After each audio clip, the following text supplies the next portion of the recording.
সাহস শক্তি থাকার মতো পুরুষ নেই। যেমন আপনি এলাকাতে একটা কোনো গ্যাদারিং হলো, গ্যাঞ্জাম হলো, যে এখানে সাহস শক্তি রেখে কথা বলতে পারবে এমন পুরুষ নেই। কেননা আমি বলছি, সময়টা এমন পর্যায়ে চলে গেছে, সাদাকে মানুষ সাদা বলতে পারে না, কালোকে মানুষ কালো বলতে পারে না। মানুষ এতটুকু নিচে নেমেছে, মানে সত্য কথা কখনো বলে না, আপনি লিগেল কথা বলে না। সেই জন্যেই মানুষের ভিতর থেকে মানুষের মানবতা উঠে গেছে যে আমি আপনাকে মানবো। কারণ কেন মানবো? কারণ আপনি হক কথা বলতে পারেন না, সেই জন্য আমি আপনাকে মানি না। আর যদি আপনি হক কথা বলতে পারতেন তাহলে আমি আপনাকে মানতে পারতাম। হ্যাঁ, আমি আপনাকে মানি, 100 বার মানি, কিন্তু আপনি ন্যায় বিচারক হতে হবে, হক কথা বলতে হবে। তখন আপনি সমাজের দৃষ্টিতেও ভালো থাকবেন, প্রতিবেশীর দৃষ্টিতেও ভালো থাকবেন।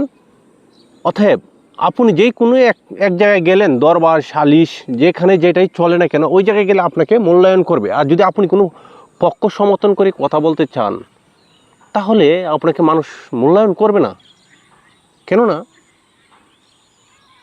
আপনি লিগেল কথা বলেন না। সেই জন্যই আপনি যখন লিগেল কথা বলবেন, সাদাকে সাদা বলবেন, কালোকে কালো বলবেন, হক কথা বলবেন, তখন আপনাকে সমাজ সব জায়গায় ভালোবাসবে। আর বিশেষ করেই হচ্ছে দেশে কম মানুষই আছে মানে হক কথা বলতে। মানে শয়তানের যে জনগোষ্ঠীটা এটা অনেক বড়, শয়তানের যে জনগোষ্ঠীটা এটা অনেক বড়। শয়তান কেমন? যে আপনি হক কথা বলবেন না, একজনকে চাপিয়ে ধরবেন, একজনকে চাপিয়ে রাখবেন। হ্যাঁ, সেই জিনিসটা কেউ বলতে চায় না। একটা মাথায় রাখতে হবে একটা জিনিস, উপরে আমার আল্লাহ তো আছে। আল্লাহকে যদি বিশ্বাস করেন তাহলে হক কথা বলতে হবে।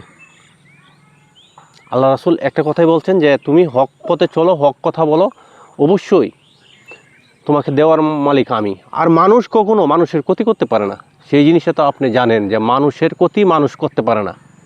তারপর আমরা সমাজে এমনভাবে মানুষকে হেয় প্রতিপন্ন করার জন্য এক দল আছে ছাপিয়ে ধরে রাখবে। কিন্তু এদের অবস্থান দেখেন তো, ওরা ঘাটে ঘাটে অপমান অপদস্থ মানুষের কাছে হচ্ছে, মানুষ ঘাটে ঘাটে অপমান করছে, রাস্তাঘাটে অপমান অপদস্থ করছে। অতএব ওরা যেখানে যে অপমান অপদস্থ হয়, অতএব তার সমতুল্য মনে করে অন্য মানুষকেও সে এইভাবে অপমান অপদস্থ করতে চায়।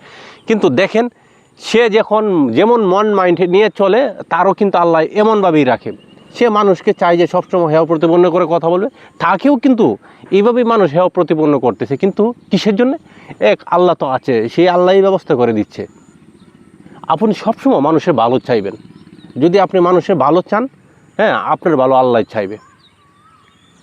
আপনাকে সম্মান ইজ্জত দেওয়ার মালিককে আল্লাহ। মানুষ কিছুই করতে পারে না আল্লাহর হুকুম ছাড়া। মানুষ কখনো কিছু করতে পারবে না আপনাকে আল্লাহর হুকুম ছাড়া। আল্লাহ সব কিছুই করতে পারে মানুষ ছাড়া। আপনাকে ক্ষতি আল্লাহ করতে পারবে, মানুষ কখনো ক্ষতি করতে পারবে? অবশ্যই করতে পারবে না। কিন্তু আমাদের সময়টা এমনভাবে চলে গেছে, দেখবেন যে মানুষকে হেয় প্রতিপন্ন করে কথা বলার জন্য, ছোট করে কথা বলার জন্য একদল আছে উঠে পড়েই লেগে যা। হ্যাঁ, আসলে ওরাও দেখেন সবসময় অপমান অপদস্থ মানুষের কাছে হচ্ছে, ঘাটে ঘাটে অপমান অপদস্থ হচ্ছে। ওরাও সমাজের চোখে একেবারে ছোট, ওদেরকে মানুষের মূল্যায়ন করে না। ঠিক আছে, সবাই ভালো থাকবেন, আমাদের জন্য দোয়া করবেন, কথাবার্তায় ভুল প্রান্তে হলে ক্ষমা করবেন। আল্লাহ হাফেজ।